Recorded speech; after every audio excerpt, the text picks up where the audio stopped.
you've got a voicemail message and you're not sure exactly how to return it, or who in your office to have return that call for you. Well, you are in luck today because I am joined today by Jason Avery, who is one of my fellow facilitators when it comes to the Roomful of Referrals program. And that program looks at how do you treat people the way that they want to be treated. And so we want to talk today about messages and returning them. So Jason, what you got for us today? You know, Tiffany, behavioral styles are affecting your referability. Absolutely, no doubt about it. We are wired the way that we're wired, and we bring our most dominant behavioral style to the table 100% of the time. Okay. That's true in our customers too. Okay. All right, so when we're receiving an email or when we're receiving a voicemail message, and pay attention to the length and the pace of that message. Okay. And did they have a lot of details and information to share with us? Mm-hmm. Was that email, 5 pages long?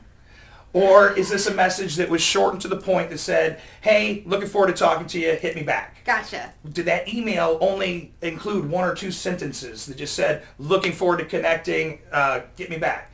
So who's calling on us? How are we going to respond to them? Okay. That's the big question here. All right, so if they leave us a short message, hey, it's Tiffany, call me, or, an email with a sentence or 2, that may be a tendency of the go-getter. A go-getter, maybe a promoter, very fast-paced person. Gotcha. Let's get it done. They're busy. They don't have a whole lot of time to spend on this, so they're just getting right to the point, very direct, and they expect the same from you. Gotcha. So if I'm calling the go-getter back, how should I approach that phone call? I would probably start by saying, hey, I'm sure you're busy. I only need a moment of your time, and here's what I've got for you. And get straight down to the point.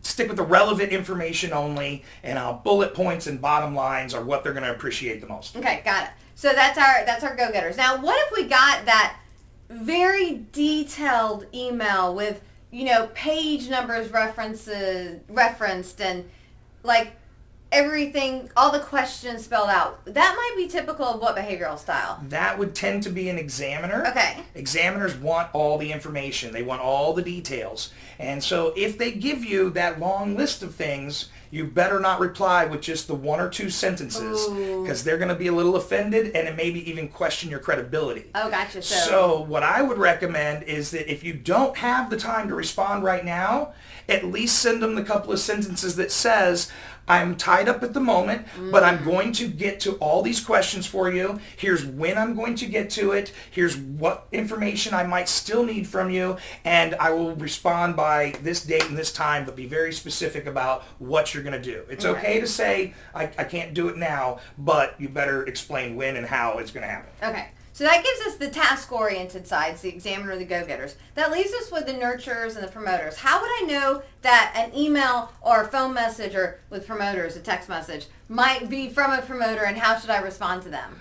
Well, if it's the nurturer, you might find a little bit of indecisiveness. Okay. And maybe they still feel they need more options first. And they like to be able to compare before they commit and make a decision. They also like to learn how it might impact their family or their community. So if there's any mention about, consulting with my husband first, or, what impact will this have on the kids? If they talk about, what good will this do for my favorite charity or for the neighborhood?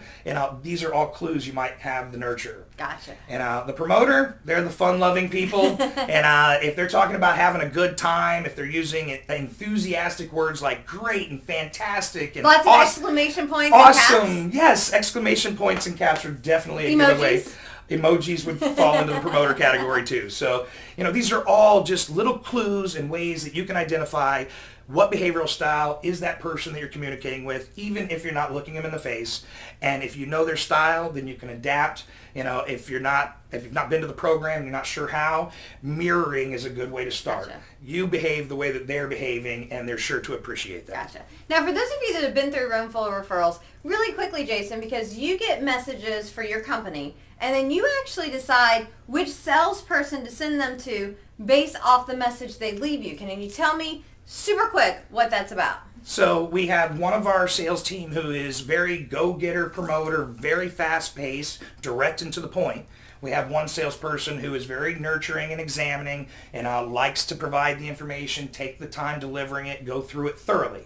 So sometimes we can get the wrong client with the wrong salesperson, and we create a difficult situation when it comes to them trying to relate. Gotcha. And nowadays, we've learned to identify the style up front, pair the client with the person of the like style so that they're going to relate better right out of the beginning and ultimately speak to each other on a level that's more comfortable for everybody involved. That's definitely helped to improve our close ratio. Brilliant. So thank you so very much for joining us as we talk about what do you do with those emails and phone messages? How do you adapt to others to respond in the style they want? And heck, if you've got some salespeople, how do you divvy up? Or maybe you have customer service people, how do you divvy up those messages, those clients? Because it's all about how do you increase your relatability, which will hopefully increase your profitability. Thanks for being with us today, Jason. Thank you.